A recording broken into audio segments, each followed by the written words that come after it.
Today we're doing something a bit different. We're doing an upgrade to the garage, which is great for your Jeep or any other vehicle. When you go off-roading, or recently we went to the beach and we came back and the Jeep was just absolutely covered in sand, it's nice to be able to just rinse it off real quick. My current pressure washer is this very basic Brooks & Stratton one. It's very entry level, it works, but again, very difficult to use. Cue the infomercial scene. Do you have one of those old and cumbersome pressure washers? Are you tired of dealing with all the parts every time you need to use it? Are hoses, nozzles, and dials driving you up the wall? Well, struggle no more. We have a sleek, simple, and super powerful solution you've been waiting for. You'll blast away dirt and grime with a smile on your face. No more fumbling, no more fussing, just pure pressure washing pleasure. Make your neighbors green with envy and transform your cleaning chores into a blast today. So I was looking around for better solutions, and Giraffe Tools makes this great wall-mounted one. It is 1.6 gallons per minute, 2,500 PSI, so plenty to wash off the car. And just a really easy solution with the hose retracts right into the machine. And when something is worth doing, it is worth overdoing. So we're going to install the matching hose reel. So we're going to be doing it on the wall right back here. Now, we're in Florida, it's really hot, so I don't want to deal with putting anchors in the drywall with the humidity. It gets really bad. And I don't want to be looking for studs for every single thing because we're going to be hanging a lot. So the first thing we're going to do, we're going to put some plywood up so that we can have full flexibility of where to hang it. Let's get to it.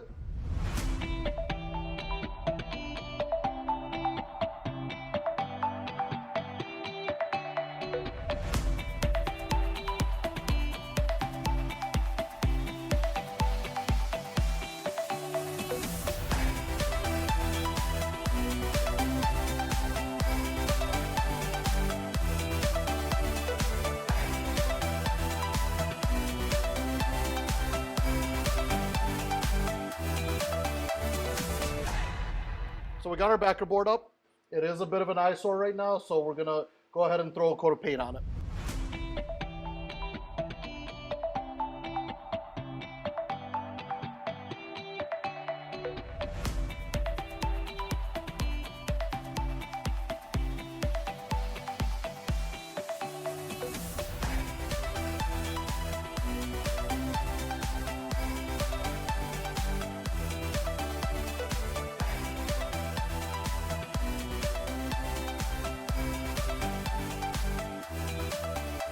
So we're back.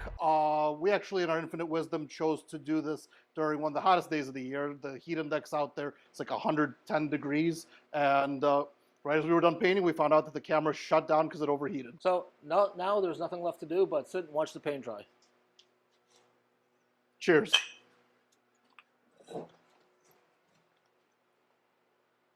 One pair of pants later. Hey, it looks dry. Hey, let's get to work. Let's do it. So we have our wall ready to go. This actually shares space with my sprinkler system. So the first thing I'm gonna do is put this back on the wall, get it nice and secure.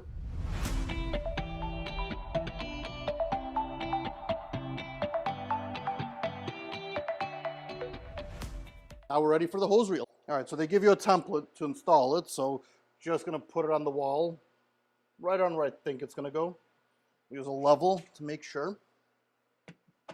So the holes are going to go good off. So like right there is going to be perfect.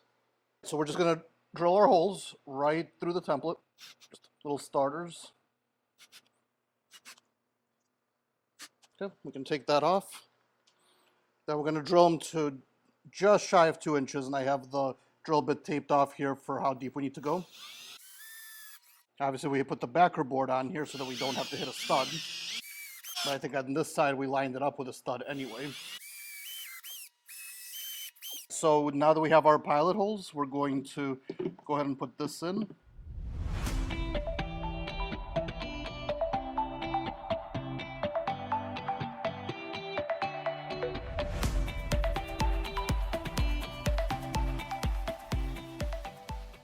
And we're ready to mount it. So we have a position in place, and this just pushes in and secures it. And that is in. We can move on to the pressure washer. We got the hose reel up, the pressure washer, very similar installation. I've already gone ahead and marked my holes for the bracket, so I'm just gonna drill them.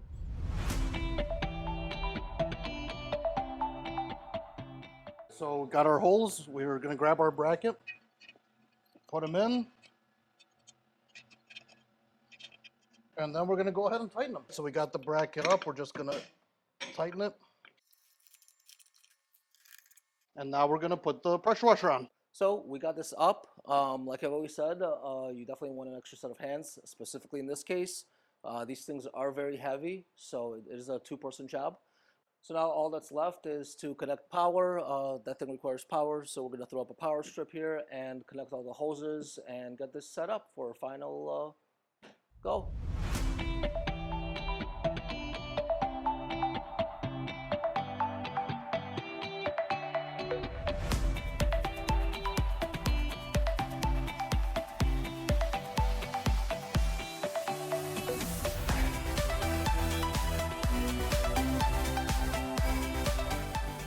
All right, and so we are done. Yeah, so we have everything installed. We have our hose coming in. Each side has its own control down there. Turn it on. We put some electrical up here, just a power strip. We put it above the water so that we don't get any drippage into it. And then, we put some space in for all of the added nozzles, the foam cannon, and everything else. Turned out pretty nice. I think it's going to work really well. So what's left? We got to duck it, and on to the next one.